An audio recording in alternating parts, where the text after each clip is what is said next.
Hi friend, আজ আমি আবার ঘুরতে যেতে চলেছি। আমার ঘোরার ডেস্টিনেশনের নাম হলো গঙ্গোত্রী তপোবন মুনিবাবা আশ্রম। ঠিক আছে। আর তার আগে সবার আগে তোমাদের আমি বলে দিতে চাই যে এটাই আমি আমার যে ইউটিউব চ্যানেলটা আছে, সেই চ্যানেলে তোমাদের মন ভাল লাগলে, ভিডিও ভাল লাগলে তাহলে তোমরা সাবস্ক্রাইব করো, বা না হলে করো না।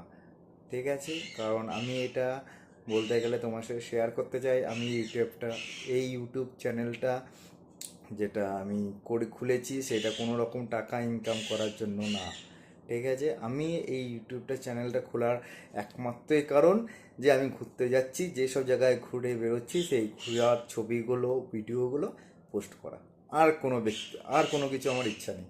আমার এইটাই ব্যক্তিগত কারণ, যেইখানে যাই সেইখানে ছবিগুলো পোস্ট করি।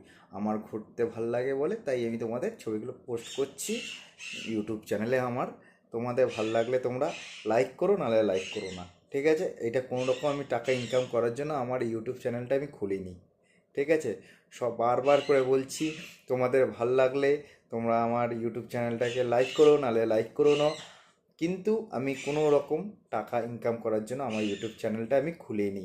ঠিক আছে, আজকে আমি প্রথম বেরোবো বর্ধমান থেকে, আমার 9 বন্ধু মিলে যাব। প্রথমে হরিদ্বার থেকে যাব ঋষিকেশ থেকে যাব গঙ্গোত্রী থেকে যাব গোমুখ থেকে যাব তপোবন থেকে যাব মুনিবাবা আশ্রম।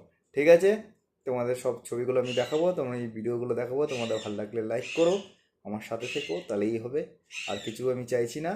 ঠিক আছে, আমি আর একটা লাস্ট বারের মতন বলছি, আমি আমার এই ইউটিউব চ্যানেলটা খুলেছি শুধুমাত্র আমার যেই সব জায়গায় আমি ঘুরতে যাই সেই ছবিগুলো পোস্ট করার জন্য, ভিডিওগুলো পোস্ট করার জন্য। কারণ এই সব স্মৃতি সারা জীবনের স্মৃতি। ঠিক আছে, সেই কারণে এই স্মৃতিগুলোকে রেখে দিতে চাইছি। আমিও রেখে দিতে চাইছি আর সবাইকে দেখাতেও চাইছি। ঠিক আছে, এর মধ্যে কোনো রকম টাকা ইনকাম করার জন্য আমি এই ইউটিউব চ্যানেলটা খুলিনি আর তোমাদের ভিডিও পোস্ট করছি না। ঠিক আছে, আমার ভাল লাগে আমার এক্সপিরিয়েন্সগুলো সারা মানে বলতে গেলে পাহাড়ে। ঠিক আছে, সেই কারণে আমি পোস্টগুলো করছি। ঠিক আছে, ভালো লাগলে আমার সাথে থেকো আর আমাকে একটু লাইক করো। ঠিক আছে।